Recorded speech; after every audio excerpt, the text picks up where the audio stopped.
ഇവർക്കെതിരെ ഞാൻ ചൈൽഡ് ലൈനിൽ പരാതി കൊടുത്തിട്ടുണ്ട്, കസ്റ്റംസ് ഇൻ്റലിജൻസിൽ കൊടുത്തിട്ടുണ്ട്, പിന്നെ ഓറൽ കംപ്ലൈൻറ്റ് പിന്നെ തൃക്കൊടിത്താനം പോലീസ് സ്റ്റേഷനിൽ കൊടുത്തിട്ടുണ്ട്, കോട്ടയം സൈബർ സെല്ലിൽ കൊടുത്തിട്ടുണ്ട്. റേസ്മ പി തങ്കച്ചന്റെ മാനേജർ കറിസ്മ അങ്ങനെ റേസ്മ പി തങ്കച്ചനെതിരെ രംഗത്തിറങ്ങിയിരിക്കുകയാണ്. സുഹൃത്തുക്കളെ, തന്നേൽ എഴുതി വെക്കാൻ കൊള്ളാം, അത്രയേ ഉള്ളൂ. ഇതുവരെയായിട്ടും രംഗത്തേക്ക് ഇറങ്ങിയിട്ടില്ല കേട്ടോ. രംഗത്തേക്ക് പക്ഷെ ഇറങ്ങുമെന്നാണ് എനിക്ക് തോന്നുന്നത്. കാരണം കുറച്ച് സാധനങ്ങളൊക്കെ ഇപ്പൊ പുറത്തേക്ക് വന്ന് തുടങ്ങിയിട്ടുണ്ടേ. കഴിഞ്ഞ ദിവസം ഒരു ചേച്ചി ഈ റേസ്മ പി തങ്കച്ചന്റെ മാനേജറായിട്ടുള്ള കറിസ്മയോട് സംസാരിച്ചപ്പോൾ അവിടെ ഇവിടെയും തൊടാതെ കുറച്ച് കാര്യങ്ങൾ ഈ കറിസ്മ പറഞ്ഞു. എന്നാണ് ആ ചേച്ചി പറയുന്നത്. നിങ്ങളതെല്ലാം കേൾക്കണം, കേൾപ്പിക്കാൻ ഞാൻ. അതിനു മുമ്പ് ഒരു ഡിസ്ക്ലൈമർ. ഈ രേണുസുതി ബന്ധപ്പെട്ട വീഡിയോകൾ കാണാൻ താല്പര്യമില്ലാത്തവർ ഇപ്പൊ തന്നെ അങ്ങോട്ട് സ്കിപ്പ് ചെയ്ത് പോകണം കേട്ടോ. നിങ്ങൾക്കുള്ള വീഡിയോകൾ ഉടനെ തന്നെ ഇന്ന് തന്നെ രാഷ്ട്രീയപരമായിട്ടുള്ളതും അല്ലെങ്കിൽ വേറെ സോഷ്യലായിട്ടുള്ള കോണ്ടന്റുകളും ഒക്കെ ഇന്ന് ഉറപ്പായിട്ടും വരുന്നതായിരിക്കും. താല്പര്യമില്ലാത്തവർ ഇത് പിടിക്കണ്ട. കാരണം ഞാൻ ഒരിക്കലും നിങ്ങളെ ഫോഴ്സ് ചെയ്യത്തില്ല ഈ ഒരു അവിഞ്ഞ കണ്ടന്റ് കാണാനായിട്ട്. അവിഞ്ഞ കണ്ടന്റ് എന്ന് എനിക്കും അറിയാം, ഈ കാണുന്നവർക്കും അറിയാം, ഇത് കാണാൻ താല്പര്യമില്ലാത്തവർക്കും അറിയാം. അതുകൊണ്ട് ഞാനങ്ങ് ഓപ്പൺ ആയിട്ട് പറഞ്ഞതേ ഉള്ളേ. അപ്പോൾ എൻ്റെ ചാനൽ ആദ്യമായിട്ട് കാണുന്ന ആരെങ്കിലും ഒക്കെ ഇവിടെ ഉണ്ടെങ്കിൽ ഒന്ന് ചാനൽ സബ്സ്ക്രൈബ് ചെയ്യുക, കൂടാതെ വീഡിയോയ്ക്ക് ഒരു ലൈക്ക് തരിക. നിങ്ങളുടെ അഭിപ്രായങ്ങൾക്ക് ഇവിടെ വിലയുണ്ട്. താഴെ കമന്റ് ബോക്സ് ഉണ്ട്, ധൈര്യമായിട്ട് പറയുക. കൂടാതെ കമന്റ് ബോക്സിന്റെ തൊട്ടപ്പുറ ഹൈപ്പ് എന്നൊരു ഓപ്ഷൻ കാണാൻ സാധിച്ചാൽ അതിലും ധൈര്യപൂർവ്വം അങ്ങോട്ട് ക്ലിക്ക് ചെയ്തേക്കുക. ഇനി കാര്യത്തിലേക്ക് വരാം. ഞാൻ നേരത്തെ തുടക്കത്തിൽ പറഞ്ഞ പോലെ ഒരു വോയിസ് ക്ലിപ്പൊക്കെ ഉണ്ട്, കേൾപ്പിക്കാം. അതിനു മുമ്പ് ഈ കഴിഞ്ഞ ദിവസം ഈ റീൽസ് ഒക്കെ ചെയ്യുന്നുണ്ടല്ലോ നമ്മുടെ റേസ്മ പി തങ്കച്ചൻ. അപ്പം നമ്മുടെ മണിച്ചേട്ടൻ്റെ ഒരു പാട്ടിട്ട് ഒരു ഡാൻസ് കളിച്ചു. രേഷ്മ പി തങ്കച്ചൻ്റെ ഇഷ്ടം ഏത് പാട്ടിട്ട് ഡാൻസ് കളിക്കണമെന്നൊക്കെ. പക്ഷേ മണിച്ചേട്ടനെ പോലുള്ള അതുല്യനായിട്ടുള്ള ഒരു കലാകാരൻ്റെ ഒരു നാടൻ പാട്ടെടുത്ത് ഡാൻസ് കളിക്കുമ്പോൾ അത് ഇത്തിരി വൃത്തിക്കൊക്കെ കളിച്ചാൽ കൊള്ളാം. അല്ലാതെ തോന്നിവാസം കാണിച്ചു വെച്ച് കഴിഞ്ഞാൽ നാട്ടുകാർ തന്തയ്ക്ക് വിളിക്കും കമൻറ്റ് ബോക്സിൽ. ആ വിളി മേടിച്ച് കമൻറ്റ് ബോക്സ് ഓഫാക്കി പോയിട്ട് വലിയ ഒരു ഡയലോഗ് അടിച്ചിരിക്കുകയാണ് നമ്മുടെ രേഷ്മ പി തങ്കച്ചൻ. എന്താണെന്നല്ലേ? നെഗറ്റീവ് കമൻറ്റുകൾ വേണ്ട തങ്കമ്മേ, കലാഭവൻ മണി പാട്ടിന് രേണുസുതിയുടെ ഡാൻസ്. കമൻറ്റ് ബോക്സ് പൂട്ടാൻ കാരണം ഇതാണ്. എന്ത് കാരണം? പ്രത്യേകിച്ച് ഒരു കാരണവും തള്ളിക്കൊണ്ട് ഇവിടെ വരണ്ട. എല്ലാവർക്കും മനസ്സിലാകും നല്ല രീതിയിലുള്ള തന്തയ്ക്ക് വിളി കിട്ടുന്നുണ്ട്. അതുകൊണ്ട് തന്നെ അങ്ങ് ഓഫ് ചെയ്തു. നിങ്ങളുടെ ഇഷ്ടം രേഷ്മ പി തങ്കച്ച. പക്ഷെ വേറൊരു കാര്യം കൂടി, ഈ കമന്റ് ഇടുന്നതൊക്കെ എനിക്കൊരു കുഴപ്പമില്ല, നിങ്ങൾ എന്ത് വേണമെങ്കിലും കമന്റ് ഇട്ടോ, മറ്റേ പടക്കപ്പുര എന്ന അങ്ങനെയുള്ള കുറെ ഡയലോഗുകളൊക്കെ പറഞ്ഞായിരുന്നല്ലോ. എന്നിട്ട് പിന്നെ അത് വിളിക്കുന്നവരെ പോയിരുന്ന് തന്തയ്ക്കും വിളിക്കും, അത് വേറെ കാര്യം. അപ്പൊ രേഷ്മ പി തങ്കച്ച നിർത്ത്, കഴിഞ്ഞു. നിങ്ങളുടെ ഒരു കാലം ഏകദേശം കഴിഞ്ഞിട്ടുണ്ട്, മനസ്സിലായോ? ഈ സോഷ്യൽ മീഡിയയിലുള്ള, ഞാനതാ പറഞ്ഞത്, ഈ കുന്തളിപ്പ് ജനങ്ങൾ വെറുത്തു തുടങ്ങി. അതുകൊണ്ട് തന്നെയാണ് ഈ പൊട്ടും പൊടി അവിടെ കിട്ടുന്ന കമന്റും ഒക്കെ എടുത്ത് വെച്ചുകൊണ്ട് വന്നിരുന്ന് തള്ളാൻ നിൽക്കുന്നത്. പക്ഷെ അതിനി വർക്കാവത്തില്ല രേഷ്മ പി തങ്കച്ച.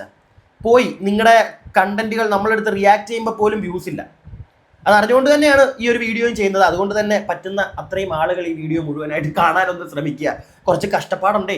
ഇവിടെ ഇരുന്ന് തൊണ്ട പൊട്ടി ഈ സാധനത്തിനെ ഇങ്ങനെ ഇരുന്ന് അവരാധിക്കുമ്പോൾ, അവരാധിക്കുക എന്നൊന്നും പറയാൻ പറ്റത്തില്ല, ഉള്ള കാര്യം പറയുകയാണല്ലോ. മാന്യമായിട്ടുള്ള കാര്യങ്ങൾ ചോദിക്കുന്നു അവരോട്, അതിനൊന്നും അവർക്ക് ഉത്തരവില്ല. പോട്ടെ. എന്താണെങ്കിലും ഈ ചേച്ചിയുടെ പുതിയൊരു ഷോർട്ട് ഫിലിം, ഞാൻ മറ്റേ കലാമണി ചേട്ടൻ്റെ, ഞാനത് കാണിക്കുന്നില്ല കേട്ടോ, എനിക്കത് കാണിക്കാൻ താല്പര്യമില്ല. എനിക്ക് ആ മനുഷ്യൻ്റെ പാട്ടിനോടൊക്കെ ഒരുപാട് ഇഷ്ടമുള്ളൊരു വ്യക്തിയാണ്. ഇവരുടെ ഡാൻസ് വേണ്ട, ഞാനത് കാണിക്കുന്നില്ല. കാണേണ്ടവർക്ക് റേസ്മ പി തങ്കച്ചൻ്റെ രേണുസുതി എന്നുള്ളൊരു അക്കൗണ്ട് ഉണ്ടല്ലോ ഇൻസ്റ്റഗ്രാമത്തിൽ, അവിടെ പോയാൽ കാണാൻ പറ്റും. ഞാൻ കാണിക്കത്തില്ല. ആ മനുഷ്യനോടുള്ള ഒരു എന്താണ് നിന്ന പോലെ എനിക്കതിനെ തോന്നുന്നത്, അത് ഞാൻ കാണിക്കുന്നില്ല. നേരെ മറിച്ച് റേസ്മ പി തങ്കച്ചൻ അഭിനയിച്ച വേറൊരു യൂട്യൂബർ ഉണ്ടല്ലോ, രേഷ്മ പി തങ്കച്ചനെ എപ്പോഴും തലേ വെച്ചുകൊണ്ട് നടക്കുന്ന സജന, രണ്ടും കൂടെ അഭിനയിച്ചൊരു ഷോർട്ട് ഫിലിമോ എന്തോ ഒരെണ്ണം വരാൻ പോകുന്നുണ്ട്. അതിൻ്റെ ഒരു ട്രെയിലർ വന്നിട്ടുണ്ട്. നമുക്ക് അതൊന്ന് കാണാം, എന്നിട്ട് പ്രധാനപ്പെട്ട കാര്യത്തിലേക്ക് പോകാമേ. ആദ്യമേ ഞാൻ നിങ്ങൾക്ക് ഇതൊന്ന് കാണിച്ചു തരാം. കാരണം ഇവരുടെ സാധനം വന്നിരിക്കുന്ന ചാനലിൽ പോയി കാണണം ഞാൻ നിങ്ങളെ നിർബന്ധിക്കത്തില്ല. അങ്ങനെ വെറുതെ നമ്മൾ വ്യൂസ് കൊടുക്കണ്ട, റീച്ച് ആക്കി കൊടുക്കണ്ട. കാരണം വീണ്ടും നമ്മളിത് മുന്നോട്ട് കാണണം. ഇതുപോലുള്ള തോന്നിവാസങ്ങൾ ഷോർട്ട് ഫിലിം എന്നൊക്കെ പറഞ്ഞിട്ട് ഇതൊന്ന് കണ്ടോ. അവളെ ഭർത്താവിനെ കൊന്ന പോലെ അവളെ അനിയനെ ഞാൻ തീർക്കും. ആർക്കാണ് എന്റെ അനിയനെ തുടങ്ങുന്നത്?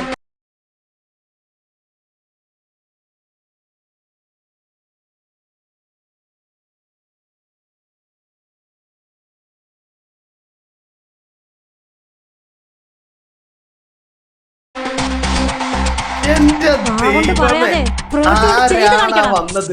രശ്മ പി തങ്കച്ചൻ അല്ലയോ? ആറാട്ടാ എന്റെ അണിയനെ തൊടാൻ പോകുന്നത്. തൊട്ടപ്പുറം നിൽക്കുന്ന ആരാന്നറിയാലോ? സജന. ചേരും രണ്ടും ചക്കിക്കൊത്ത ചങ്കരൻ എന്നൊക്കെ പറയുന്ന പോലെ. ബാക്കി കാണാം.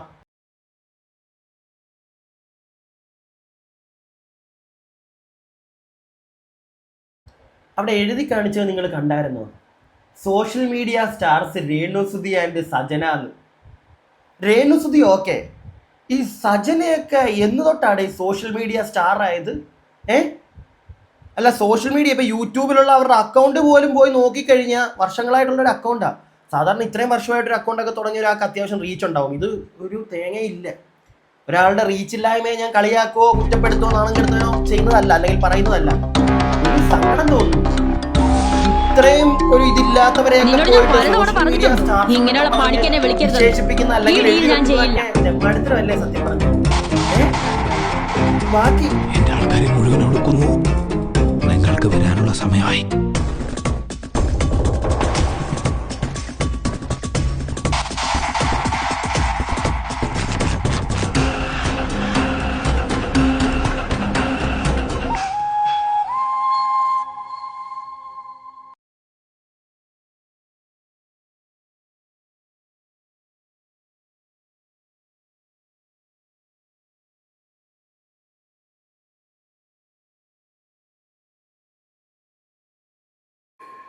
നല്ല പേര്, 9-ാം മൈല്. 9-ാം മൈൽ, ഒന്നും പറയാനില്ല. രേണുസുതി എല്ലാത്തിനും ഒരേ ഭാവമാണല്ലോ രേണുസുതി. നിങ്ങൾക്ക് നിങ്ങൾ റൊമാൻസ് ചെയ്യുമ്പോഴും ഒരു ഭാവം, ഈ മറ്റേ കലിപ്പോടെ ചെയ്യുമ്പോഴും ഒരേ ഭാവം. ഇതെന്താ ഇങ്ങനെ? എല്ലാം എന്താ ഒരേ ഭാവത്തിൽ പിടിക്കുന്നത്? ചേച്ചി പറ്റുന്ന പണി ചെയ്താൽ പോരെ എന്ന് ചോദിക്കുന്നതിനകത്ത് ഒരർത്ഥവും ഇല്ലാന്ന് എനിക്കറിയാം. കാരണം ചോദിച്ചിട്ടും കാര്യമൊന്നുമില്ല. പക്ഷെ നാട്ടുകാരെ വെറുപ്പിക്കാതിരിക്കും ഇങ്ങനെയുള്ള പരിപാടികൾ ചെയ്ത്. ഇനി നമുക്ക് ഒരു പ്രധാനപ്പെട്ട വോയിസ് ക്ലിപ്പിലേക്ക് പോകാം. ചേച്ചിയുടെ ഷോർട്ട് ഫിലിം. ചേച്ചി എന്താണെന്ന് വെച്ചാൽ 2 പിള്ളേരെ മറ്റേ വളർത്തണമല്ലോ, ആയിക്കോട്ടെ, വിധവയാണല്ലോ. രേണുസുതി, നിങ്ങൾ കാരണം ഈ വിധവ എന്ന് പറയുന്ന വാക്ക് പോലും ഉണ്ടല്ലോ അതപ്പതിച്ചു പോവുകയാണ്. സത്യം പറഞ്ഞ വളരെ കഷ്ടം തോന്നുന്നു എനിക്ക്. പോട്ടെ, വിടുന്നു. ഇനി പ്രിയപ്പെട്ടവരെ, നമുക്കൊരു പ്രധാനപ്പെട്ട വോയിസ് ക്ലിപ്പിലേക്ക് പോവാം. ഇത് നിങ്ങൾ കേട്ടിരിക്കണം. ഒരു ചേച്ചി കഴിഞ്ഞ ദിവസം എന്തോ ഈ രേഷ്മ പി തങ്കച്ചൻ്റെ മാനേജറെ വിളിച്ച് സംസാരിച്ചപ്പോൾ ഉണ്ടായ കുറച്ച് കാര്യങ്ങൾ, അല്ലെങ്കിൽ രേഷ്മ പി തങ്കച്ചൻ്റെ മാനേജർ ഇവരോട് പറഞ്ഞ കുറച്ച് കാര്യങ്ങളെല്ലാം ഈ ഒരു ലേഡി ഇപ്പോൾ പറയുന്നുണ്ട്. നമുക്കതൊന്ന് കേൾക്കണം.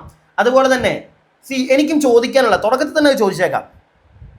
ഇവിടെ ഒരുപാട് സിനിമാ നടന്മാരുണ്ട്, നടിമാരുണ്ട്, ഈ മാനേജർമാരൊന്നും ഇല്ലാത്ത. എന്തിനാ സീരിയൽ ആക്ടേഴ്സ് അവർക്കൊണ്ട് ഈ ദിവസവും ഷൂട്ട് കാണും, അതുകൂടാതെ അവർക്ക് ഇനാഗുറേഷൻസ് കാണും, വേറെ പരിപാടികൾ കാണും, പ്രൊമോഷൻസ് കാണും. ഞാൻ കണ്ടിട്ടില്ല ഇവരൊക്കെ ഒരു മാനേജറെ വെക്കുന്നത്. പക്ഷേ രേഷ്മ പി തങ്കച്ചന് മാനേജറെ വേണം, അതല്ലാതെ ഒന്നും ഡീൽ ചെയ്യാൻ പറ്റത്തില്ല എന്നൊരു അവസ്ഥയാണ് അവർ പറയുന്നത്. പക്ഷേ ഇതിന് മാത്രം ഇവർ അഭിനയിക്കുന്ന സാധനങ്ങളൊന്നും നമ്മൾ കാണുന്നില്ല ഇവിടെ. വല്ലപ്പോഴും ഇപ്പൊ കുറച്ചു മുന്നേ കാണിച്ച കണക്കത്തെ ഓരോ ദിവസങ്ങൾ കാണുന്നതല്ലാതെ ഇനാഗുറേഷൻ ഇപ്പൊ ആരും വിളിക്കുന്നത് കാണുന്നില്ല. രേഷ്മ പി തങ്കച്ചന്റെ എന്താണ് ഈ മാനേജർ കോണ്ടാക്ട് എന്നൊരു സംശയം നിങ്ങൾക്കുണ്ടോ? എനിക്കുണ്ട്. ഒരു പ്രാവശ്യം എന്താണെങ്കിലും അതൊരു ചേച്ചി നേരിട്ട് അവരെ വിളിച്ച് ഇന്ന് തിരിച്ച് ആ സ്ത്രീ എന്നെ തിരിച്ചു വിളിച്ചു. തിരിച്ചു വിളിച്ചിട്ട് ഞാൻ ഇന്ന ആളാന്ന് പറഞ്ഞു എൻ്റെ അടുത്ത്. ഞാൻ പറഞ്ഞു നിങ്ങളല്ലേ ഈ പറഞ്ഞ രേണുവിൻ്റെ മാനേജർ എന്ന് ചോദിച്ചു. അപ്പോൾ അവർ പറഞ്ഞു അതേന്ന്. ഞാൻ ചോദിച്ചു നിങ്ങൾ എന്തിൻ്റെ ബേസിലാണ് ഇവളുടെ മാനേജറായിരിക്കാൻ, എന്ത് ജോലിയിലാണ് ഇവൾ, എന്ത് ജോലി ചെയ്തിട്ടാണ് ഇവൾക്ക് മാനേജറായിട്ട് ഇരിക്കുന്നതെന്ന് ഞാൻ ചോദിച്ചു. അത് ഞാൻ വർക്കുകളൊക്കെ പിടിച്ചു കൊടുക്കും. ഞാൻ ചോദിച്ചു എന്ത് വർക്കുകളാണ് നിങ്ങൾ പിടിച്ചു കൊടുക്കുന്നതെന്ന് ചോദിച്ചു.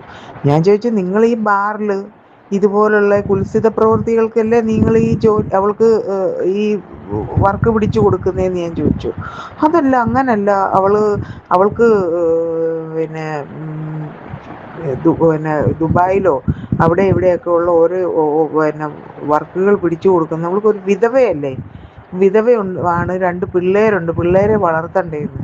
ഞാൻ ചോദിച്ചു ഈ നാട്ടിലെല്ലാവരും വിധവകളുണ്ട്, ഞാനൊരു വിധവയാണ്.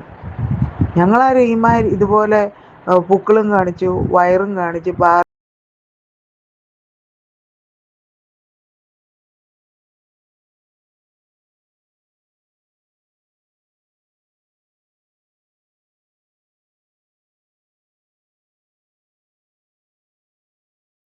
സി ഞാൻ അതിനെപ്പറ്റി ഒന്നും പറയുന്നില്ല. ബുക്കുകൾ കാണിച്ചതും വയറ് കാണിച്ചതും അതിനകത്തോടൊന്നും ഞാൻ പോകുന്നില്ല. നിങ്ങൾ പറഞ്ഞു താഴെ കമന്റ് ബോക്സിൽ, ഞാൻ പറയുന്നില്ല. എനിക്കിവിടെ പറയാനുള്ള വേറൊരു കാര്യമാണ്. സി ഈ ദുബായിലൊക്കെ ഇതിന് മാത്രം എന്താണ് രേണുവിന് വർക്കുള്ളത് എനിക്ക് പിടികിട്ടിയില്ല. ഈ അടുത്തും പോയി 14 ദിവസം ഏതോ ഒരു ഷോപ്പിന്റെ ഇനാഗുറേഷന് പോയതാ. എന്നിട്ട് 14 ദിവസം അവിടെ പ്രൊമോഷൻ ആണെന്നാണ് പറയുന്നത്. ഇവിടെ വേറൊരു ആർട്ടിസ്റ്റും പോകാറില്ലല്ലോ, നമ്മൾ ആരും അറിയുന്നില്ലല്ലോ. ഇവിടെ വേറൊരു ആർട്ടിസ്റ്റും പോകാറില്ല പ്രൊമോഷനായിട്ടും ഇനാഗുറേഷനും ഒന്നും പുറത്തേക്ക്, അല്ലേ? രേണുസുതിക്ക് മാത്രമാണ് ദുബായിലൊക്കെ വർക്കുള്ളത്. ജനങ്ങളെ മണ്ടന്മാരാക്കരുത് കേട്ടോ രേണു, അല്ലെങ്കിൽ രേണുവിന്റെ മാനേജറോടാണ്. പൊട്ടന്മാരല്ല എല്ലാവരും. ഈ പരിപാടിയെ പറ്റിയൊക്കെ അത്യാവശ്യം അറിയാവുന്ന കുറച്ച് പേർക്ക് മനസ്സിലാവും എന്താണ് അതിന്റെ പുറകിൽ നടക്കുന്നതെന്നുള്ളത്. ഇല്ലെങ്കിൽ ഒരു ഇനാഗുറേഷന് പോയാൽ എങ്ങനെ ഈ 14 ദിവസമൊക്കെ പ്രൊമോഷൻ? എന്ത് പ്രൊമോഷനാണ് അത്? ഒരു പ്രൊമോഷണൽ ഇൻസ്റ്റഗ്രാമിലല്ലേ എടുക്കുന്നത്, മറ്റേ വലിയ ആടൊന്നും അല്ലല്ലോ എടുക്കുന്നത്. റീലായിട്ട് പോകുന്ന സാധനങ്ങളല്ലേ. ഒരു ദിവസം കൂടിപ്പോയാൽ 2 or 3 ഒക്കെ ഷൂട്ട് ചെയ്യാൻ പറ്റും. സാധാരണ കൊണ്ടുപോകുന്നവർ അങ്ങനെയാണ് ചെയ്യുന്നത്. മാക്സിമം വീഡിയോസ് എടുത്തിട്ട് 2 ദിവസത്തിനുള്ളിൽ തിരിച്ചു വിടും. കാരണം ചിലവാ അവിടെയൊക്കെ കൊണ്ടുപോയി നിർത്തുക എന്ന് പറഞ്ഞു കഴിഞ്ഞാൽ. ഭക്ഷണം, ഇതിനുള്ള ഭക്ഷണം, താമസം, ഇതൊക്കെ വേണ്ടേ? പോട്ടെ, നമ്മൾ മണ്ടന്മാരാക്കാൻ ശ്രമിക്കരുത്. ദുബായിൽ നിന്ന് എന്തൊക്കെയോ വർക്ക് നമ്മളാരും കാണുന്നില്ല. ഇതിന് മാത്രം വർക്ക് എന്താണെന്ന്. ഇവിടെ വല്ലപ്പോഴും ഇപ്പൊ ഞാൻ നേരത്തെ കാണിച്ച പോലത്തെ ഓരോ മണ്ടത്തരം സാധനങ്ങൾ ഒന്നുമല്ല, ഞങ്ങളാരും മക്കളെ അന്തസ്സായിട്ട് ജോലി ചെയ്താണ് മക്കളെ വളർത്തി. എനിക്കൊരു മോനുണ്ട്, മോനെ വളർത്തി പഠിപ്പിച്ചു നല്ല നിലയിലാക്കിയത് ഒന്നേ പറയാ. അയ്യോ, അവൾക്ക് അതിനുള്ള ഹെൽത്ത് ഭയങ്കര വീക്കാണ്, ഹെൽത്ത് ഇഷ്യൂസ് ഉണ്ട്, അങ്ങനാണ് ഇങ്ങനെയാണെന്നൊക്കെ എന്നോട് പറഞ്ഞു. ഞാൻ പറഞ്ഞു, എന്ത് ഹെൽത്ത് ഇഷ്യൂ? ഇവൾക്ക് 3-4 ആണുങ്ങൾ ഇവളെ വട്ടമെടുത്തിട്ട് അങ്ങോട്ടെറിഞ്ഞു ഇങ്ങോട്ടെറിഞ്ഞു. ഈ ആണുങ്ങളുടെ ചുമലെ ചാരി നടക്കുന്നതിന്, ഈ ആണുങ്ങളുടെ കൂടെ പോയി ഫ്ലാറ്റ് ഷെയർ ചെയ്യുന്നതിനൊന്നും ഇവൾക്ക് ഒരു ഹെൽത്ത് ഇഷ്യൂ ഇല്ല. നേരെ ജോലി എടുത്ത് ജീവിക്കാൻ എന്താ ഈ ഇത്ര ഹെൽത്ത് ഇഷ്യൂ എന്ന് ചോദിച്ചു. അത് ആകെ ഒരു ചെറിയ ഒരു 8ാം ക്ലാസ്സിലോ 9ാം ക്ലാസ്സിലോ പഠിക്കുന്ന ഒരു പെണ്ണിൻ്റെ അത്ര, അതിന് ശരീരവും ഇല്ല, ഒന്നുമില്ല. ഞാൻ ചോദിച്ചു, അങ്ങനെയൊക്കെ ഉള്ള ആളെ നിങ്ങൾ എന്തിനാ കൊണ്ടു നടക്കുന്നതെന്ന് ഞാൻ ചോദിച്ചു. അവൾക്ക് ശരീരമില്ല, ഒന്നുമില്ല, പിന്നെ നിങ്ങൾ എന്തിനാ കൊണ്ടു നടക്കുന്നതെന്ന് ചോദിച്ചു. അത് 2 കുഞ്ഞുങ്ങളെ വളർത്തേണ്ടത്. ഈ കുഞ്ഞുങ്ങളെ വളർത്തുന്ന കാര്യമാണ് ഇവരെല്ലാവരും പറയുന്നത്. ഞാൻ ചോദിച്ചു, ഇവൾക്ക് ഫ്ലവേഴ്സിൽ നിന്ന് ജോലി കൊടുക്കാമെന്ന് പറഞ്ഞു, ഇവൾ എന്തുകൊണ്ട് ആ ജോലി ചെയ്യുന്നില്ലെന്ന് ചോദിച്ചു. അപ്പോൾ പറഞ്ഞു, അത് ഫ്ലവേഴ്സുകാർ ചുമ്മാ പറയുന്ന, അവരിങ്ങനെ ചുമ്മാ ഓഫർ, ജനങ്ങളുടെ കണ്ണിൽ പൊടിയിടാൻ വേണ്ടി അവർ ഓഫർ ഇടുന്നതേ ഉള്ളൂ, ഇങ്ങനെയാണ് പറയുന്നത്. കിച്ചുവിനെ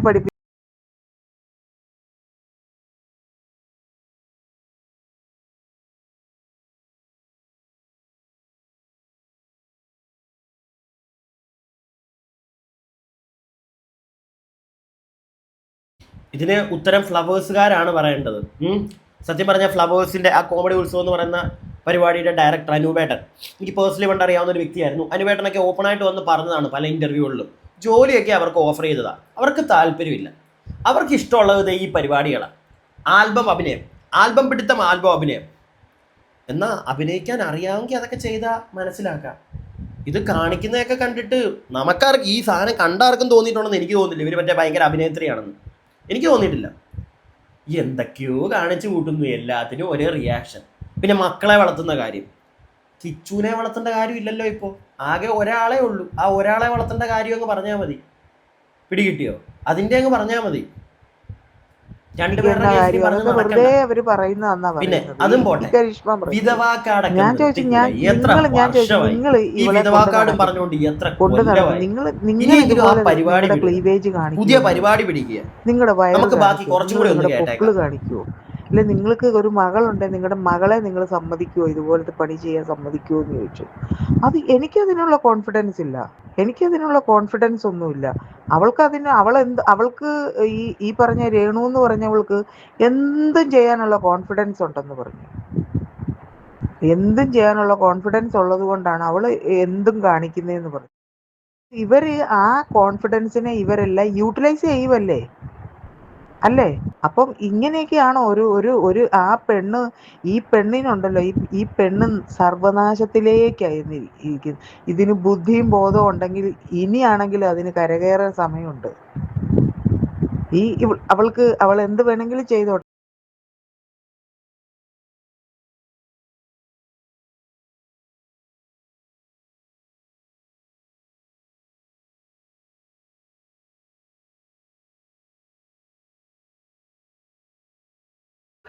ബുദ്ധിയും ബോധമുള്ള ഒരാളാണ് രേണു സുധി എന്ന് എനിക്ക് ഇതുവരെ ആയിട്ടും തോന്നിയിട്ടില്ല. കുബുദ്ധിയുണ്ട്, അതുകൊണ്ടാണ് ഈ നെഗറ്റീവ് റീച്ച് പിടിച്ചു പോകുന്നത്. പോട്ടെ, കാശുണ്ടാക്കട്ടെ, അവർക്ക് ജീവിക്കണം. പക്ഷേ ഇവിടെ പറഞ്ഞൊരു കാര്യമുണ്ട്. ഈ രേഷ്മയുടെ മാനേജറായിട്ടുള്ള കരിഷ്മ പറഞ്ഞു എന്നാണ് പറയുന്നത് ഈ ലേഡി. ഫ്ലവേഴ്സ് കിച്ചുവിൻ്റെ പഠിത്തം പ്രോപ്പറായിട്ട് നടത്തിയിട്ടില്ല എന്നാണ് പറയുന്നത്. ചെറിയൊരു അലിഗേഷൻ അല്ലത്, മനസ്സിലായില്ലേ? രേണുവായിട്ട് എന്തെങ്കിലും പറഞ്ഞ് ഞാൻ കേട്ടിട്ടില്ല. പക്ഷെ രേണുവായിട്ട് ഇനി അത് പറയുകയാണെങ്കിൽ ഡാൻസ് ചെയ്യുവോ, വെള്ളമടിക്കോ, എന്ത് വേണേ, ഇതൊക്കെ അവൾ സ്വന്തമായിട്ട് ഇരിക്കുന്ന കൊമ്പ് മുറിക്കുക എന്നൊരു പരിപാടിയുണ്ട്. അതാണ് ചെയ്തോണ്ടിരിക്കുന്നതാണ് എനിക്ക് തോന്നുന്നത്. എന്ന് ചൈൽഡ് ലൈനിലെ ആൾക്കാർ കുറച്ചുകൂടെ ഒന്ന് കേൾക്കാം. ചൈൽഡ് ലൈനിൽ ഇരിക്കുന്ന ഉദ്യോഗസ്ഥരെ നമ്പർ സഹിതം ഞാൻ തരാം. ഒരു ഉദ്യോഗസ്ഥ എന്നോട് പറഞ്ഞതാ, ഇന്ത്യയിൽ വ്യഭിചാരം നിയമവിധേയമായിട്ടുള്ള കാര്യമാണ്, അതുകൊണ്ട് ആർക്ക് വേണേലും വ്യഭിചാരം ചെയ്യാമെന്നാണ് ചൈൽഡ് ലൈനിലുള്ളവർ പറഞ്ഞത്. കാരണം ഞാൻ ചൈൽഡ് ലൈനിൽ പരാതി ഇവൾക്കെതിരെ കൊടുത്തിരുന്നു. ഇവൾക്കെതിരെ ഞാൻ ചൈൽഡ് ലൈനിൽ പരാതി കൊടുത്തിട്ടുണ്ട്, കസ്റ്റംസ് ഇൻ്റലിജൻസി കൊടുത്തിട്ടുണ്ട്, പിന്നെ ഓറൽ കംപ്ലൈൻറ്റ് പിന്നെ തൃക്കൊടിത്താനം പോലീസ് സ്റ്റേഷനിൽ കൊടുത്തിട്ടുണ്ട്, കോട്ടയം സൈബർ സെല്ലിൽ കൊടുത്തിട്ടുണ്ട്. ഇതൊക്കെ നമ്മൾ വിളിച്ചു ചോദിക്കുമ്പോൾ എല്ലാം അന്വേഷിച്ചുകൊണ്ടിരിക്കുക. ഇവളുടെ വീഡിയോസ് കാര്യങ്ങളെല്ലാം നോക്കി അവൾ അന്വേഷിച്ചുകൊണ്ടിരിക്കുക എന്നാണ് പറയുന്നത്. ചൈൽഡ് ലൈൻകാർ പറഞ്ഞിരിക്കുന്നത് എന്തായാലും ഈ കാര്യം അന്വേഷിച്ച് ഇവൾക്ക് കുട്ടിയുടെ കാര്യത്തിൽ ഞാൻ പറഞ്ഞു, ആ കുട്ടിയെ നോക്കുന്നില്ല, 24 മണിക്കൂർ കുട്ടി മൊബൈലിൽ അഡിക്റ്റാണ്. പിന്നെ ഈ കുട്ടിയുടെ കാര്യവും പറഞ്ഞാണ് ഇവള് നാട് നീളെ കൊച്ചിനെ നോക്കാതെ നാട് നീളെ നടക്കുന്നതെന്ന് പറഞ്ഞു. അങ്ങനെ അവരെ അന്വേഷിക്കാമെന്ന് പറഞ്ഞിട്ടുണ്ട്. പക്ഷെ അവർ പറയുന്നത് ഒരു സർക്കാർ ഉദ്യോഗസ്ഥയായ ഒരു സ്ത്രീ പറയാമോ വ്യഭിചാരം ഇന്ത്യയിൽ നിയമവിധേയമാണെന്നോ? ഇതൊക്കെയാണോ ഇവരെന്താ എന്തോ ഇതൊക്കെ ഈ ഉദ്ദേശിക്കണേന്ന് എനിക്ക് മനസ്സിലാവുന്നില്ല. പിന്നെ അങ്ങനെ ഉണ്ടെ പിന്നെ വ്യഭിചാരത്തിന് എന്തിനാ ഇവർ പോലീസുകാർ കേസെടുക്കുന്നു? ഓരോരുത്തരെയും എവിടെയെങ്കിലും ഒക്കെ ഇട്ട് പിടിക്കപ്പെട്ട് കഴിയുമ്പോൾ വ്യഭിചാരത്തിന് കേസെടുക്കുന്ന എന്തിനാ? എങ്കിൽ ഇവൾക്ക് തൊഴിലാളിയാന്നുള്ള കാർഡ് കൊടുക്കട്ടെ. മതി, ഇത്രയും പോരെ. ഞാൻ ഇനി കൂടുതലൊന്നും കേൾപ്പിക്കുന്നില്ല, കുറച്ചുകൂടെ ഉണ്ട്, എനിക്ക് താല്പര്യമില്ല കേൾപ്പിക്കാൻ. മതിയടേ. മെയിനായിട്ടുള്ള കാര്യങ്ങൾ നിങ്ങൾ കേട്ട് കഴിഞ്ഞു. സൈബർ സെല്ലിൽ, തൃക്കൊടിത്താനം പോലീസ് സ്റ്റേഷനിൽ, ചൈൽഡ് ഹെൽപ്പ് ലൈനിൽ എവിടെയൊക്കെയാണ് ഇനി കേസ് കൊടുക്കാനുള്ളത്? എല്ലായിടത്തും രേഷ്മ പി തങ്കച്ചനെതിരെ കേസ് കൊടുത്ത ഒരു ലേഡിയാണ് ഇപ്പം ഇത്രയും കാര്യങ്ങൾ പറഞ്ഞിരിക്കുന്നത്. മറ്റുള്ളവരുടെ കാര്യത്തിലേക്ക് നമുക്കൊരു പരിധി കൂടുതൽ പേഴ്സണൽ കാര്യത്തിലേക്ക് ഇടപെടേണ്ട കാര്യമില്ല. പിന്നെ ഇവർ ഇത്രയും കേസ് കൊടുത്തത് ഓക്കെ, ചൈൽഡ് ഹെൽപ്പ് ലൈനിൽ കൊടുത്തത് ഓക്കെ എന്ന് വേണമെങ്കിൽ പറയാം. കാരണം ആ കൊച്ചിനെ തിരിഞ്ഞു നോക്കുന്നൊന്നുമില്ല, ഫോണിൽ ഇരുന്ന് കളിച്ചുകൊണ്ട് 24 മണിക്കൂർ ആ കൊച്ചിൻ്റെ ഭാവിയാണ് പോകുന്നത്. ഇവർ എപ്പോഴും ബിസിയാണ്. ഓക്കെ, അതിൻ്റെ ആവശ്യമുണ്ടോ എന്ന് എനിക്ക് തോന്നുന്നില്ല. കൊച്ചിനെ വെച്ച് എന്തെങ്കിലും വൃത്തികേടുകൾ കാണിച്ചാൽ മാത്രം നമ്മൾ അങ്ങോട്ട് കേസ് കൊടുത്താൽ മതി, പോട്ടെ. ആ കേസ് മനസ്സിലാക്കാം. തൃക്കൊടിത്താനത്തും സൈബർ സെല്ലിലും എനിക്കത് മനസ്സിലാവുന്നില്ല, എന്തിനങ്ങനെ വോട്ടവർ. അപ്പം ആളുകൾ രേഷ്മ പി തങ്കച്ചന് ഇപ്പോഴും എതിരാണ്. രേഷ്മ പി തങ്കച്ചൻ്റെ പ്രവർത്തികൾ താല്പര്യമില്ലാത്ത, അല്ലെങ്കിൽ അത് ഭയങ്കരമായിട്ട് വേഴ്സ് ആണ് എന്ന് തോന്നിയ ഒരുപാട് ആളുകൾ ഇന്നും ഇവിടെ ഉണ്ട്. നിങ്ങളും അങ്ങനെയുള്ള ആളുകളാണോ? ആണെങ്കിൽ ഒന്ന് താഴെ കമൻറ്റ് ബോക്സിൽ പറയുക. അടുത്ത വീഡിയോ ആയിട്ട് നമുക്ക് എത്രയും പെട്ടെന്ന് കാണാം. അടുത്ത വീഡിയോ ആയിട്ട് കാണുന്നവരേക്കും stay tuned and stay weird.